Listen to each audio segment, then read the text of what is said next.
Hello world, it's Berto Prey 5, Qapla, and welcome to my review of Star Trek Discovery, Season 4, Episode 13, Coming Home. Finally the season finale of Star Trek Discovery. Hopefully there'll never be a Season 5, but they say there's going to be a Season 5. But I think we've got a while to go before I have to suffer through that. Hopefully that will be the final season of Discovery. I'll tell you, they definitely were not sure there was going to be a Season 5. They wrapped this episode up. No cliffhanger. Yes, plenty of unanswered questions, but questions they were never going to answer anyway. Like, why is the cat Grudge called a queen? What is Dr. Kovich working on? Plenty of unanswered questions. What happened to Tilly? Not one of them. Spoiler alerts. We do get to see Tilly again this episode because I know how much we were all missing her after, what, 2 episodes or 3 episodes? We all wanted to see Tilly back. And we will. Last week, I'm sorry, I did no review. Picard had come back, and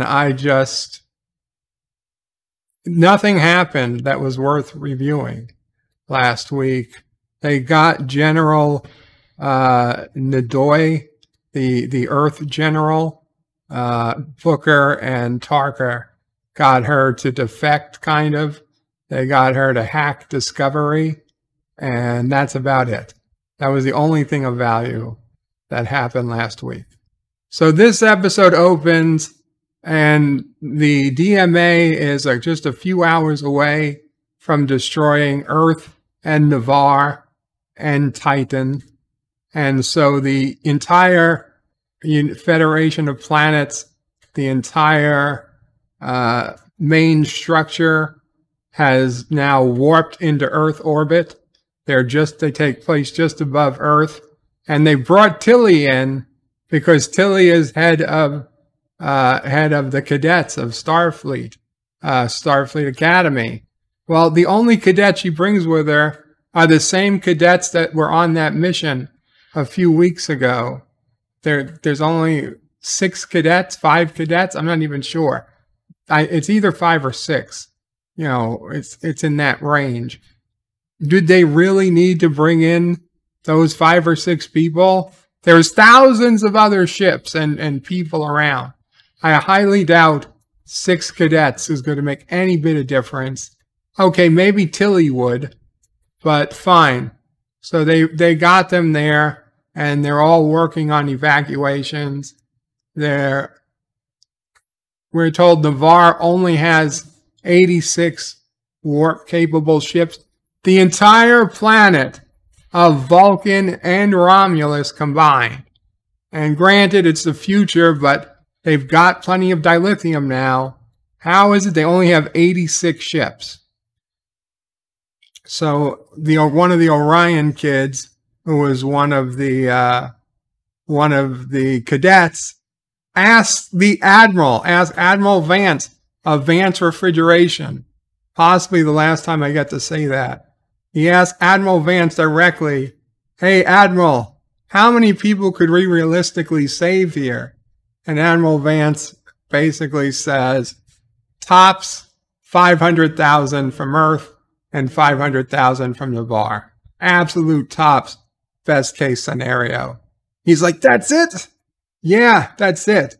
Maybe had they started evacuating sooner, they would have saved more. But even then, what is it?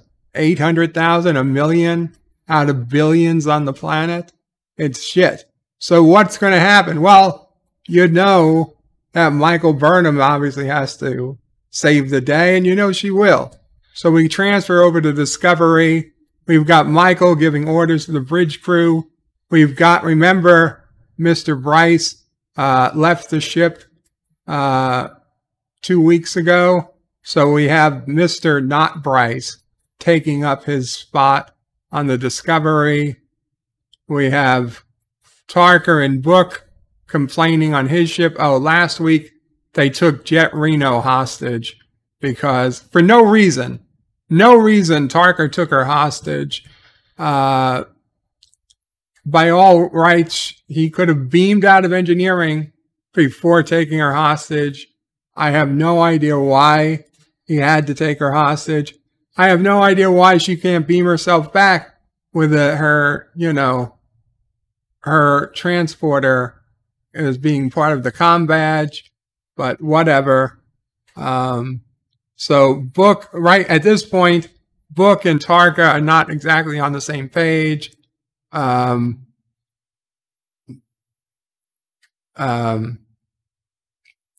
I believe Jet Reno has told, Jet Reno has told Book that Tarker's plan isn't going to work, that it's going to leave toxic sludge headed towards Earth, which is a retcon from just a few episodes ago. There was never an issue with toxic sludge. The DMA was only leaving behind rocks that had all the boronite taken out of it. This is the first time we're here that there's a toxic waste sludge that's going to be headed towards Earth and Navarre to make it worse than it is. Anyway, Michael and the president are trying to figure out who hacked Discovery, and General Nadeau, I think that's how you pronounce her name, General Diata Ndoye. She's like, you don't have to keep looking. I did it. I volunteer. They're like, why would you do that? They're like, well, because you're fucking up and Earth is about to be destroyed. I had to do anything I could to save Earth. And of course, the president's like, but we were talking to the 10C and it was working. They would have withdrew in time had we been able to keep talking. So all these deaths are going to be on you, General. And I don't say that in so many words. But Michael confines the general to quarters, and the general says, I remain willing to serve when you're ready for me. So, of course, you know that means they're going to be ready for her at some point. Saru finally got an answer, and Saru saying they were asking the 10C to release them from this orb that's got the Discovery stuck in it. The Discovery is stuck in an orb. That's how they control things. And there's like, why do you need to get out? You've already been released from the orb. Of course, Discovery hasn't been released from the orb, but Book has been. So they don't understand why they say, you know, you're still stuck when clearly a ship isn't stuck. Because, and spoiler alert, they don't understand individuality yet. But, hey, President of Vulcan decides, you know what she could do? She can mind meld. She can mind meld through the fucking window to the 10C. Why couldn't she have done this when they got there? Why couldn't they have done this without spending a day fucking around on the planet, you know, with their phasers drawn, and now they're not supposed to have weapons up, but they could go around on the planet with phasers drawn all fucking day last week. Now, this week, after say, oh, we had to go to that planet so that we could talk to these people, now we can just make a mind meld contact with them. Not to mention that we also learned last week, we did this whole, 2 weeks ago, they did this whole thing where they were down on the planet trying to figure out how to make contact. And holy shit, they get there and they have math. They use math to make first contact like any smart species would do. You didn't need to be there trying to pick up the fucking pheromones off the surface of the planet. Complete waste of time. They make it in like, oh, the pheromones were the key to getting the math. But no, had they just got to the edge of the 10C and shot lights into it like Morse code or shit, that probably would have been enough. All they had to do was send lights in the, a series of prime numbers, 2, 3, 5, 7, 11, 13, up to wherever. And you just repeat that over and over again. Any sufficiently advanced civilization would realize you're sending a list of prime numbers, would realize you're a halfway intelligent species, just like they did, and they would respond just like they did with a bunch of equations that could be used to produce a universal mathematical language, just like we would do now. We know we can do that. This is current technology, current to 2021.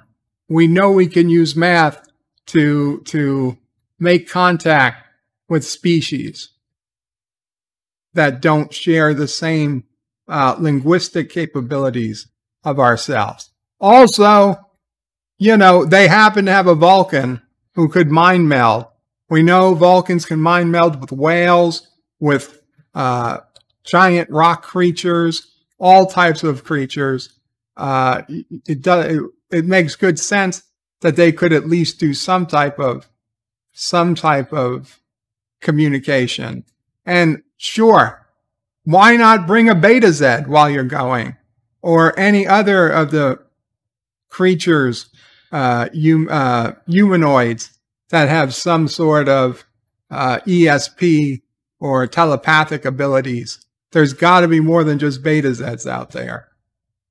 They should have brought them too to have the best chance of talking with this 10C.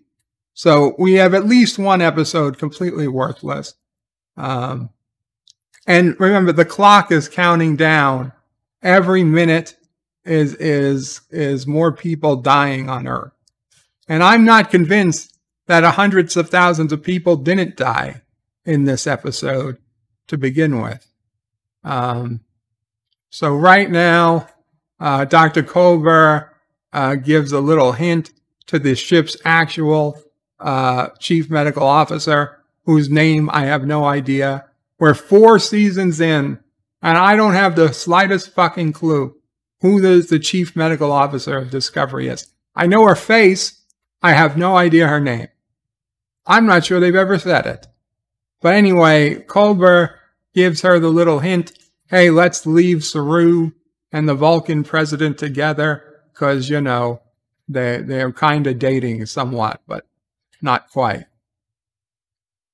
Anyway, Saru tells the president something like he knows what she's talking about, but he doesn't really think it's necessary for her to keep a distance. Okay. So, Tarka is trying to get to the power supply. Meanwhile, Book realized, it wasn't a good thing he had an extra collar for Grudge the cat, because Grudge the cat's collar can open a hole in his ship's force field, because the cat didn't want to stay in the force field, so he created a cat door for Grudge, but it was linked to the Grudge's collar. So in the meantime, Jet Reno is schooling Tarka that the person that he thinks are in the universe waiting for him isn't the real person. But unlike Jet Reno's examples, like her wife or Book's family, that they're not going to be the same people, the person that Tarka is looking for really is the friend, because he was from this universe and he found the other universe. So if he's there, it really is the friend Tarka is looking for. But it's not the family that Book is looking for. And frankly, if Book's family did exist, Book would probably exist in that universe to begin with. So it'd be really weird to explain why you had 2 Books all of a sudden. Okay, so they the Tal Ensign, is she Ensign? Ensign Adira Tal. She's figured out how to get Discovery out of the orb that's containing it. They need to use the spore drive. Now, they can't use the spore drive outside the galaxy because, again, recently retconned, the spore drive doesn't extend past the galaxy, even though in season 1 and possibly season 2, we were told the spore drive connected the entire universe. You could go between galaxies as easily as star systems. Well, even though there's no spore drive now, spore network outside the galaxy, that if they put all the energy into the spore drive, it would collapse the orb because the energy would have no place to go. The downside is that it would destroy the spore drive and a lot of the whatever's on the ship, and they wouldn't be able to use the spore drive until they go back to space dock. And the only way to get to space dock would be at warp, and they're so far away from the Federation, it would take them 80 years to get home at warp. Now, it only took, for comparison, Voyager was taking 70 years to get from the Delta Quadrant back to the Alpha Quadrant, and that was with slower technology. Because you have to understand the warp drive of the year 3100, whatever, is got to be faster than the warp drive of Voyager's time, a lot faster. So how much further away could this possibly be? We were told it was right outside the galaxy. It doesn't make a lot of sense that it would take 80 years to get back, but okay, fine. I'm not going to nitpick it. It's going to take a fuck long time. I think they would have been better off had they said 30, 40 years, 20 years, whatever amount of years, even if it was 10 years. It's not a lot. It's not good. Okay, 80 was just too much, but whatever. Whatever. So they do it, and sure enough, they got out of the orb. Another orb was on the way, but then they stopped. They're letting them go. So now they're exiting a gas giant. So they're saying there was a gas giant inside the, I want to say void, inside the fold that they're in. Anyway, Jet Reno made it out the cat door because the book is just too big. So Jet turned off the force field. So Booker came out and just punched Tarker in the face, and Tarker's out for the count. So Booker gives Jet Reno his comm badge, tells her to beam to Discovery, let her know what's happening, tell Michael he loves her. So Jet Reno beams onto the bridge, and there she is. And she says, "Commander, are you okay?" He said, "Better than Boy Genius," meaning Tarka. They're going to be to the power source in 10. So Jet comes up to Michael and says, "Book says he loves you, and do whatever it takes," meaning destroy Book's ship if you have to, because that's the only way to stop Book. They can't transport unless somebody chooses to leave. So the president says, "General Ndoye has a singular mind for tactics, and she offered to help. So guess what? We need a suicide mission. So General Ndoye, that means you. And you know what? Fine, I would have thought. Give her a chance to redeem herself. A hero's death, if you will. I wasn't upset with it. It worked out nicely. But now we're at Earth, And we've got Admiral Vance and Tilly, and meteors are coming in from all over. The Mitchell has just arrived, which was Tilly's advice to call the Mitchell, because the Mitchell was evacuating Titan, and they could fit all of Titan in that one ship and still have room to take Earthlings from Earth. Each deck of Starfleet headquarters can warp out independently. So deck 5 is leaving now. But there's already asteroids or meteors from the DMA falling into Earth's atmosphere. Now, the shield around the planet seems to be blocking some, but others are getting through. So each one of those asteroids that hits the Earth, we don't see them hit. But presumably, if they make it through the shield, they're going to hit Earth. And each one could take out cities, millions of people. I mean, these are big asteroids. So, okay, so here's where they're asking for volunteers to take out. Basically, they're going to run a shuttle pod into Book ship to destroy Book ship. And so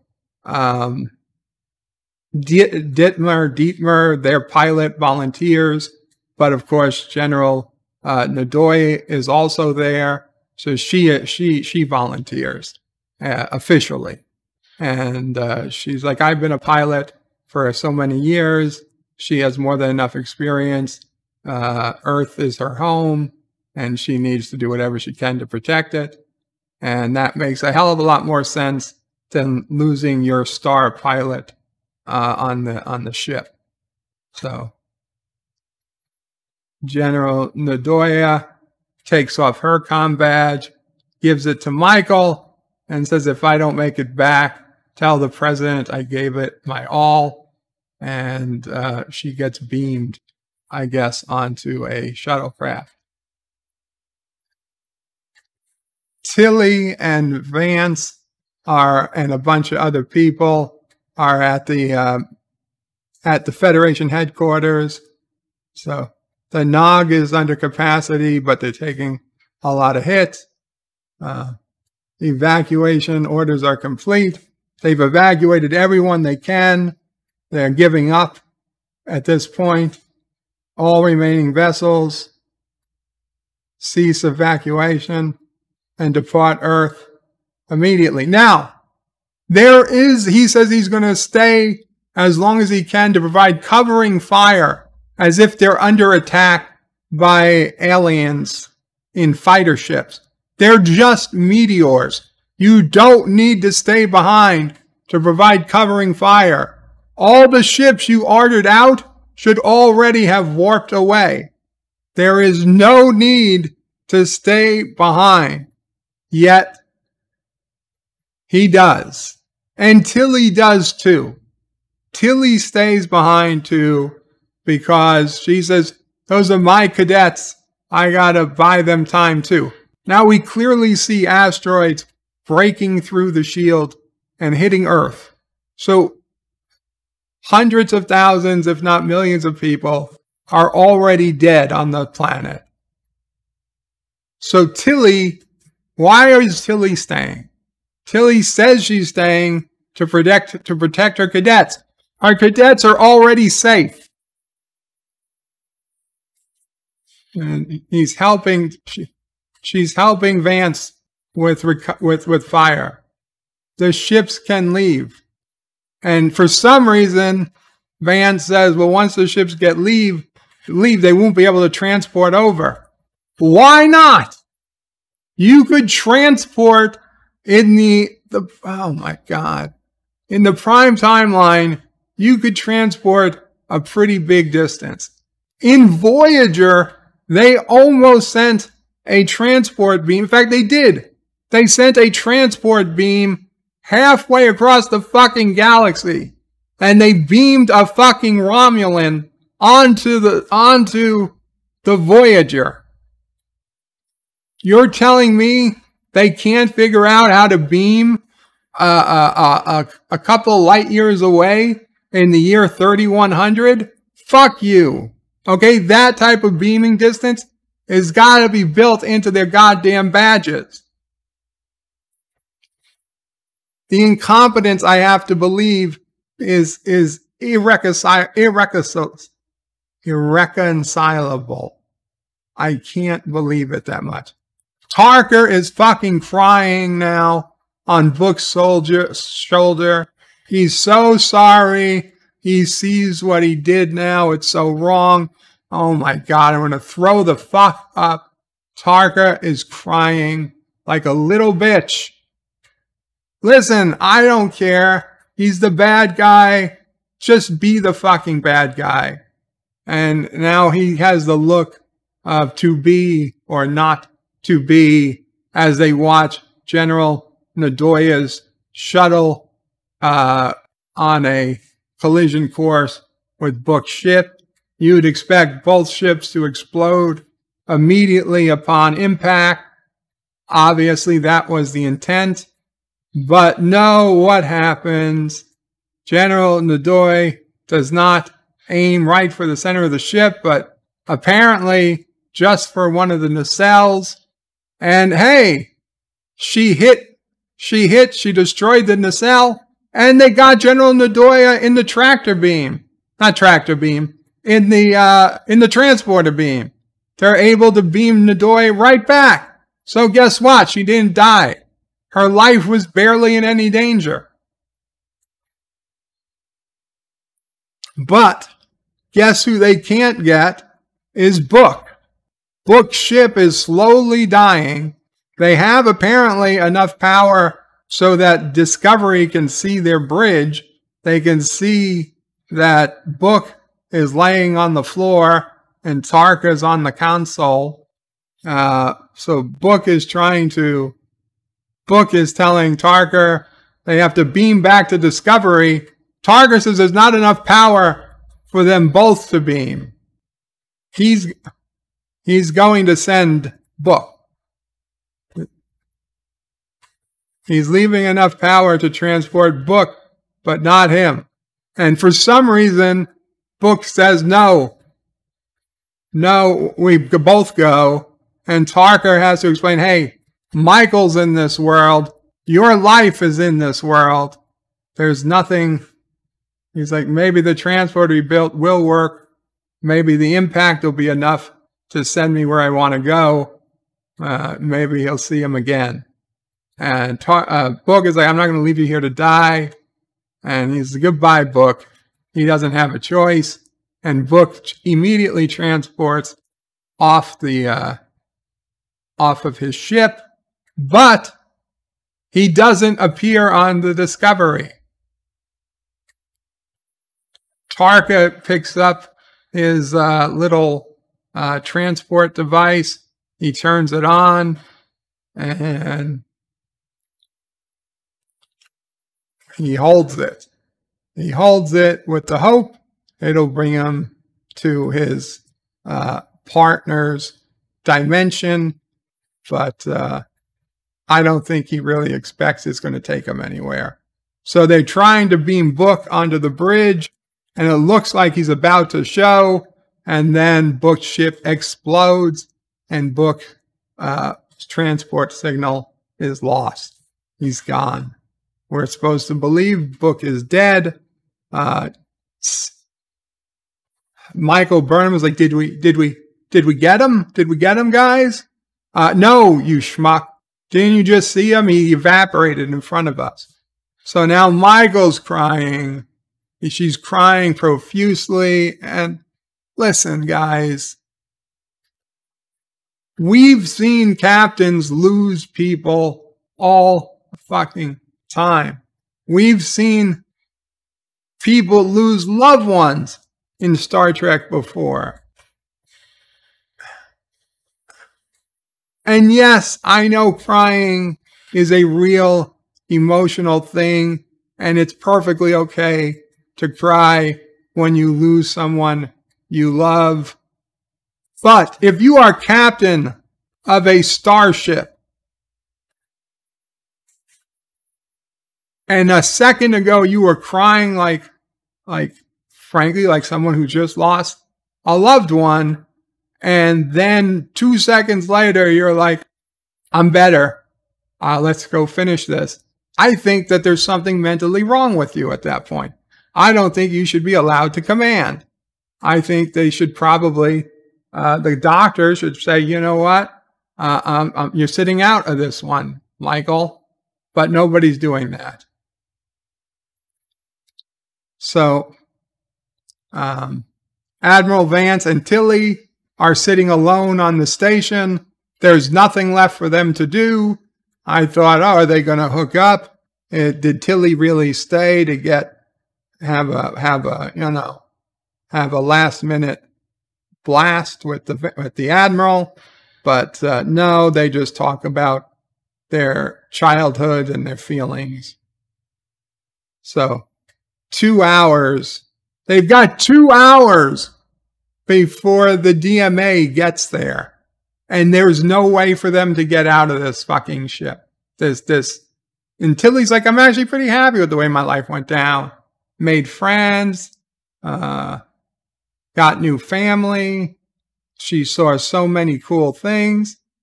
A sunset with her first boyfriend. They skipped biology class and climbed up on the roof of the academy just to see it. Really? So you went to see a San Francisco sunset. That was your whole fucking life, Tilly. And the thing that sticks out most was a sunset in San Fran fucking Cisco. Goddamn, you've been all around the fucking universe and a fucking sunset in San Francisco. That's what you remember the most. And Admiral Vance wishes he had spent more time with his daughter. And it's believable. Nobody ever goes, wishing they'd spent more time at the office. It never happens. You always wish you spent more time with loved ones, family, kids, parents, those types of things. It's completely believable, unlike Tilly. So, Detmer is saying their Discovery is heading closer to the gas giant. They're taking us to their home world. There's thousands of light signs, says Owo. Saru says they're getting a new message from the 10C. We now understand your request to leave the orb. How many are you? And they're asking to join us. They're going to send a transport vessel. So, Zora is going to join them in the shuttle bay somehow. Last time she said Zora won't join them. This time Zora is going to join them. Zora, mind you, is the sentient computer that lives inside Discovery. How is the sentient computer living inside Discovery going to join them? I guess she downloads herself to a fucking pad or something. I don't know. Now, we were told before at the beginning of this fucking season, or was it last season? I think it was this season, that Zora can't leave Discovery, else it would mean her death. Now she's leaving Discovery because, hey, it's just that big a mission. The president, they just took the entire bridge crew, the president of the Federation, the president of Navarre, the doctor, the Japanese, or I think he's Japanese, but definitely Asian doctor. And so now we meet the first 10C, and I'm sorry, totally disappointed.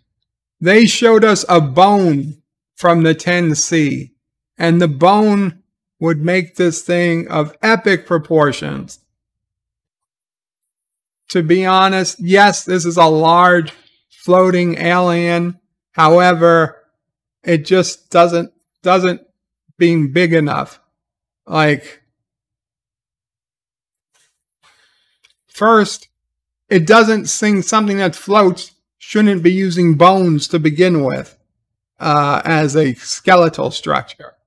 But even if it did, that bone that we saw doesn't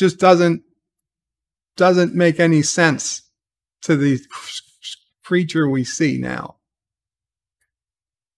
So Dr. Qapla, he's still on Discovery. Why didn't he go down? Well, he chose not to go down. He chose he'd rather be with his family. Hey, schmuck, you don't have family. You have Stamets. You guys are married. Okay, you have a husband. Okay, but Adira Tal is not your kid. You want to pretend she is, but she's not your kid.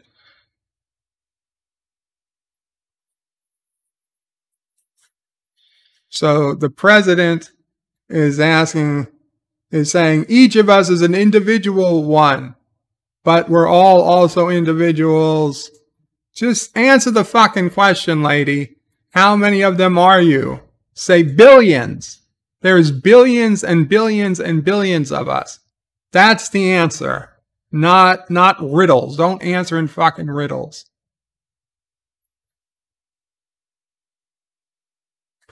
So they're sending a reply. They didn't know that there were higher life forms on the planets.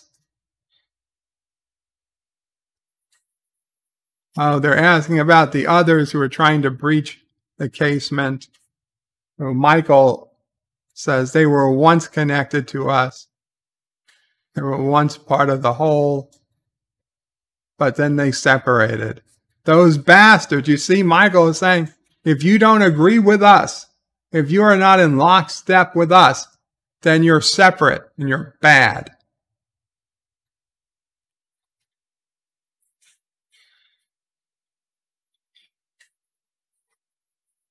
So, one of them, why did they leave? He says, one of them had someone, his one, and he lost him long ago. He believed that your power source would reunite them. And the other one, Michael's crying again. Your device destroyed his planet. You killed his family, which he didn't want anyone else to have to experience that. Which, okay, these are actually decent lines. And he said, the 10C says, is that why you are here? And the president takes over and says, yes, that loss is about to happen again to all of us. We experienced your fear, says Michael, your pain, when you had to leave your former home. So many of your loved ones were left behind. That's what we are feeling right now. Every one of these messages is being translated into light signals and sent over to them. So Michael finally says, billions will die. Don't let history repeat. And they get the light signals back. They're flashing. And then they get translated. And Saru says, and he prays. He prays. They are stopping. And now Tilly and Admiral Vance from Vance Refrigeration last time for this season. He says, they didn't know. They're sorry. They stopped. The DMA stopped. Oh, what the fuck is this? The asteroids are now moving in reverse. The asteroids are being sucked up from the Earth. How the fuck does this happen? Is Superman flying in backwards around the fucking Earth that they've reversed fucking time? You cannot just pull asteroids out of the low atmosphere of the Earth and suck it backwards. Okay? There's no tractor beam involved. It's just that time is heading backwards. And what about the ones that already crashed into the ground? What about the millions already fucking dead? Nobody seems to care. How is it that these asteroids are literally just going opposite in the direction than we saw them going 2 minutes ago? So now the 10C want to know why Michael feels so bad. He said because the two people who separated died. She loved one of them very deeply. He was her one. Oh, well, guess what, Michael? Step on down. Here is your present. And, oh no, what's this? A transporter? Yes. Oh, it's Book. Hey, Book, how are you doing? Oh, how did you get here? Oh, the aliens, they detected his signal coming off his ship, and they just decided to hold on to it, just in case it was important. So for the last, 15 minutes, Book has literally been in a transporter buffer in some alien computer somewhere, and they decided to rematerialize him just now. Because if Michael hadn't professed her love to him, they probably would have just thrown out the transporter signal. Or they would have, rematerialized him into their petting zoo or something. So, Book, looking at the 10C, he's not done. He is not done. He's like, can I talk to them? He's asking Michael. Maybe say no. Maybe clear it with the president of the Federation before you let Book talk to them.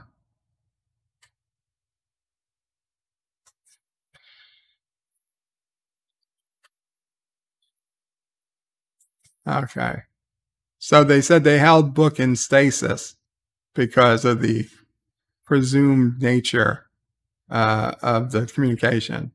So he says, is the DMA done for good? And they said, we didn't know you were higher life forms. In the future, we will scan more thoroughly and will only operate in areas with no life. And now Book says that's not good enough. The DMA leaves behind a toxic mess. Again, retconned. They didn't start this season with the DMA creating a toxic mess. So Book says, you've got to turn off the DMA forever. Your toxic mess is just going to destroy the galaxy. Who is letting you who is telling you?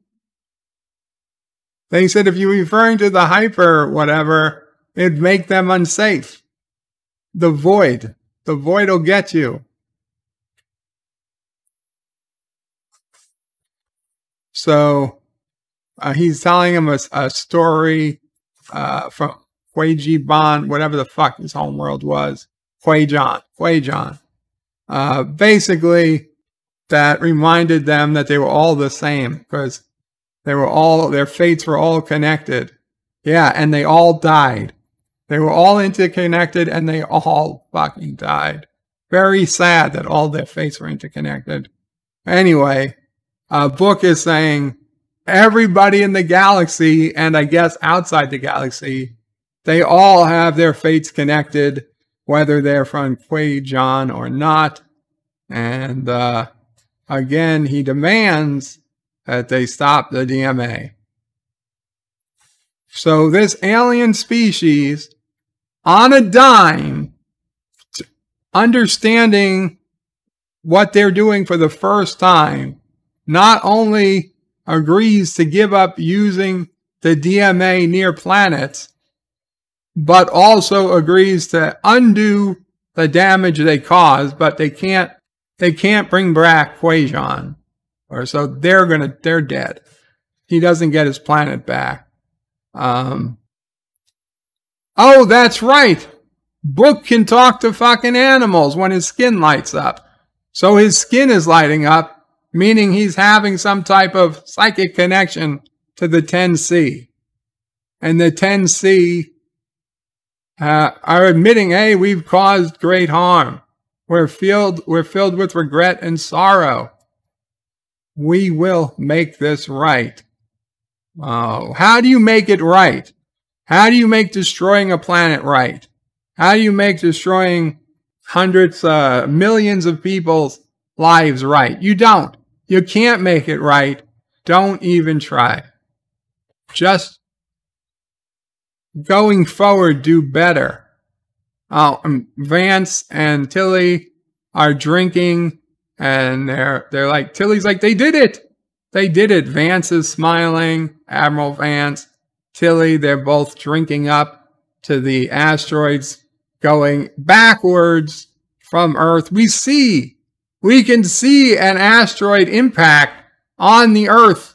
Looks like somewhere around, I took it to where somewhere around the ocean outside of Japan, maybe. I don't know. I would venture to guess millions have died.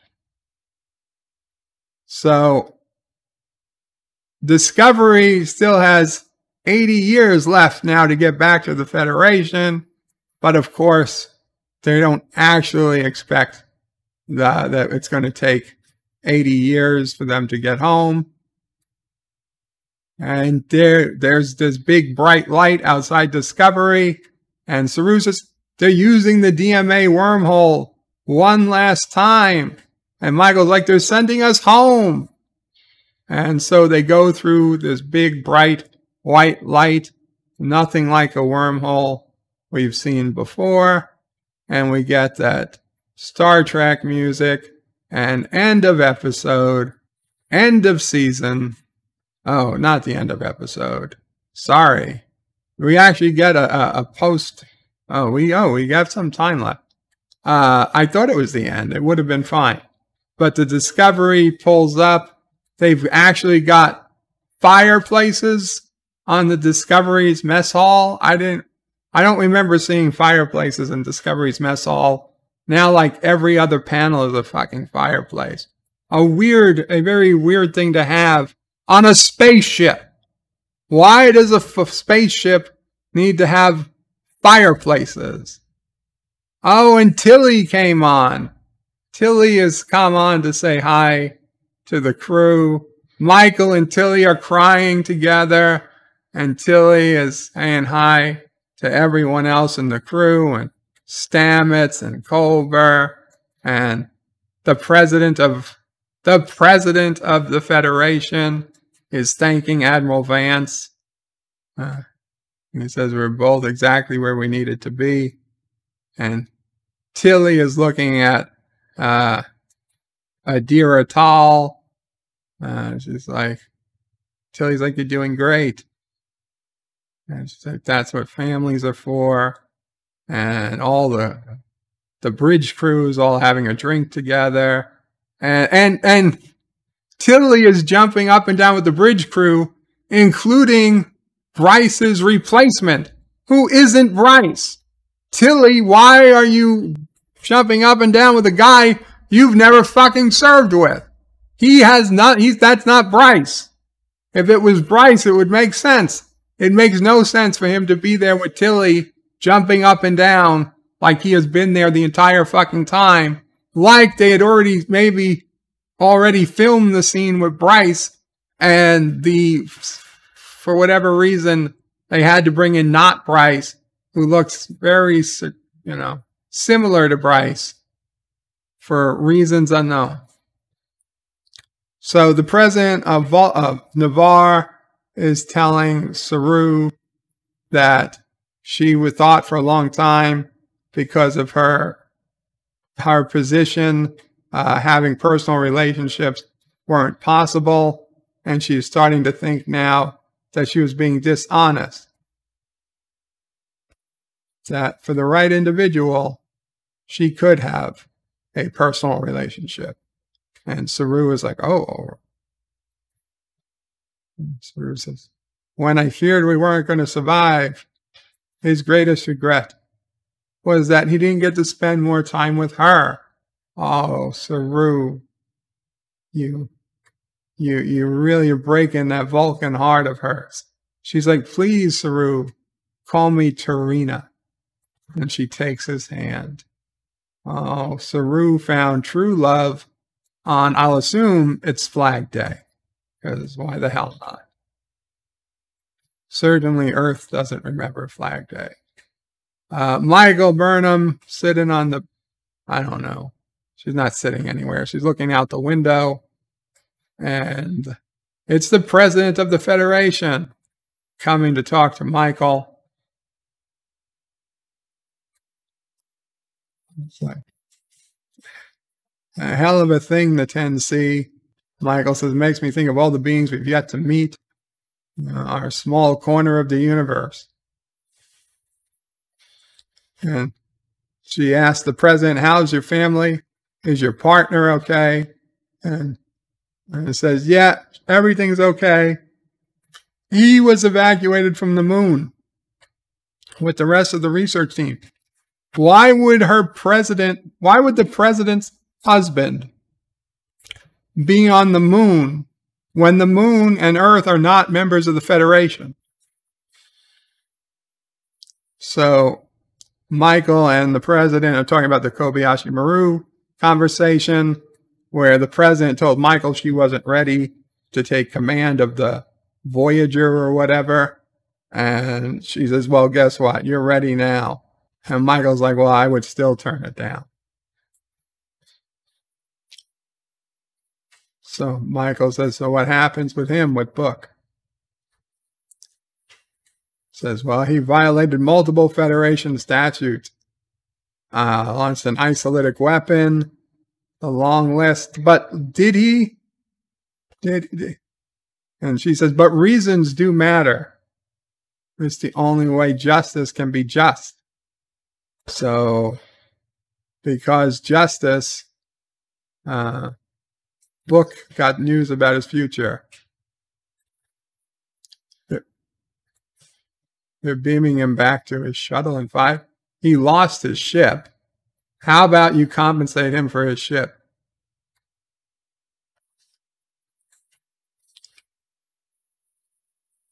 So basically, Book gets the book thrown at him. He's going to be doing community service, helping families displaced by, I don't know what, the DMA, I guess. So he misses ship and freedom, but all things considered, he's happy. He heard his own voice talking to the 10C. Yeah, maybe they should thank him, for not only, they have Book to thank for the 10C not mining the rest of the galaxy that doesn't have, human life yet. And Michael doesn't know how to say goodbye. And he's like, you don't. Here's a Quajon term that we've never fucking talked about before. You've been together. You were together a year before Discovery came. God knows how long it's been since Discovery got to the future. And there's still a fucking term you have yet to teach Michael that about your people. It just doesn't make much sense. But anyway, she tells, Book tells Michael it's for hunters. It means until next time or something. So Michael says it. They go back and start talking about one of their old missions during that first year. And she saw Michael shivering. And Michael says she was moving to keep warm. And Book says, that's what shivering is, Michael. And now that they're laughing. They're laughing. That's when Book knew he loved her. That's when he knew. So I guess Michael gets to keep the cat. Michael says, we're going to be okay. And Book just instantly transports away. I assume they pulled him. I don't think he hit anything to transport out. It is scary how fast people transport out of your life. I mean, what if he was hugging her? Would he have transported away? Would Michael and him have both transported? Who knows? The 10C are keeping their promise of cleaning up all that waste that they supposedly dumped. I don't believe they ever dumped waste, but they do. So everybody's getting a much needed break. People are all headed down to Earth, I guess. Places they haven't seen in 930 years, except for all the people who went down to Earth back last season, or I think it was last season, or when they all went to hug the fucking tree. And Admiral Vance with his wife, who happens to be a black woman, and daughter, and the Saru and the president of Vulcan are looking at their plans. And Book, Book's got the cat back. So Book is headed to an emergency center on Europa. And Michael doesn't know when she'll see him again, but he knows she will. And she reads Yukina, Zaquan, the Quajan, goodbye. We get a few pictures of the future ships. The Voyager one just looks like Voyager with detached nacelles. So the Federation has continued to work on prospective worlds. Many have joined. Anyway, Navarre is back. Teleprime never left. Andoria is in talks. And today, they greet the President of the United Earth. And holy shit, the President of the United Earth, Stacey Abrams, the real Stacey Abrams. If you don't know who that is, I'm not surprised. But if you are a political involved person in the United States, Stacey Abrams was a real congresswoman for a number of years. And recently, she's also considered a voting rights enthusiast. She goes cuckoo for voting rights because she thinks somehow voting rights are being suppressed. And she ran for governor of Georgia and she lost. And did she say, I'll do better next time? Did she say, good job? Did she call the winner and concede? No, she did none of that. She said, I'm not conceding. I'm not going to put words in her mouth. But she did say, I refuse to concede. And she blamed it on voting suppression, that she could have won had there not been voter suppression, which is fine. If that's what you want to say, that's absolutely fine. But she's a hypocrite because we know somebody else on the other side who had the same basic complaints. And if you put him in the same place, I would equally say that is not somebody who should be in Star Trek. We should not take deeply polarizing political people and cast them in Star Trek.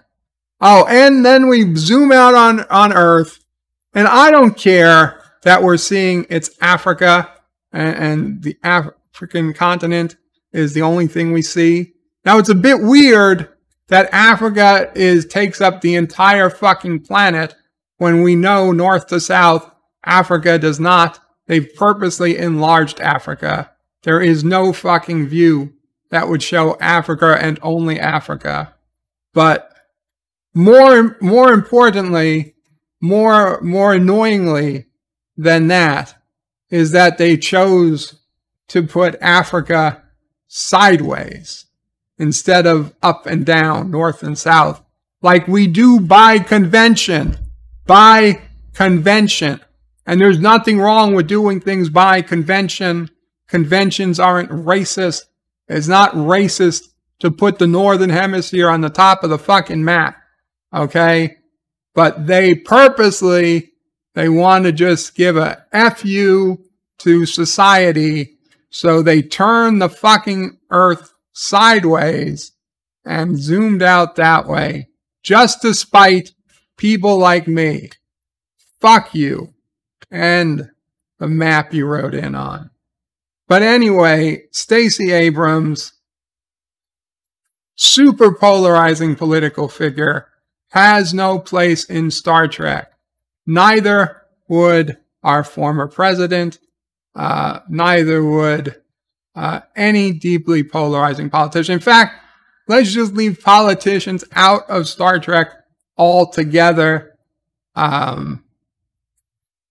It makes zero sense for them to play, unless they're playing themselves. Unless it's you go back in time and you have to see, you have to see somebody, then yeah, you could play yourself. If you were a congressperson and they went back in time to 2018 to see them, and they happened to be, walking across the Capitol grounds, or you happen to run into them, and oh, I'm Congresswoman Stacey Abrams. How can I help you? And they're like, I'm sorry to bother you, Miss Abrams, and we'll be on our way because they don't want to interfere with the past. They could do that. You do not make a politician a central figure, if not the most central figure, of Earth politics 1,000 years in the future. It makes no sense. It was just a fuck you to all the people who disagree. And you can be a good person and disagree with Stacey Abrams. That's just a fact. More than anything this season, that was the biggest FU they could give to fans. And they did it. They did it. So, you know what, Discovery, FU too. This was a terrible season finale to a terrible fucking season. Once again, I'm going to just have to give this a 1 out of 10. There is nothing redeeming. I shouldn't have even watched. I shouldn't have even watched. I would have been far more, had far more enjoyment had I simply watched even Voyager reruns, even early episode Voyager reruns, I would have enjoyed more. Even TNG season 1 reruns, I would have enjoyed more. Hell, Encounter at Farpoint, a terrible episode by all accounts, still better than every Discovery episode I've seen in at least 2 seasons. Maybe there was a second season Discovery episode that beat Encounter at Farpoint, only because it had Pike in it, and Spock. But that's it. That's it. Well, Star Trek Picard continues for a few more weeks. We're at season 1, episode 2. Season 2, episode 3 of Picard. We're going to have 10 episodes of Picard. So we've got 6 more weeks of Picard. And after that, I don't know if Strange New Worlds is going to start immediately or not. We don't have a date yet, but keep an eye out. And I'm done. I'm done with Discovery. I'm so happy. So with that, Qapla all, bird out.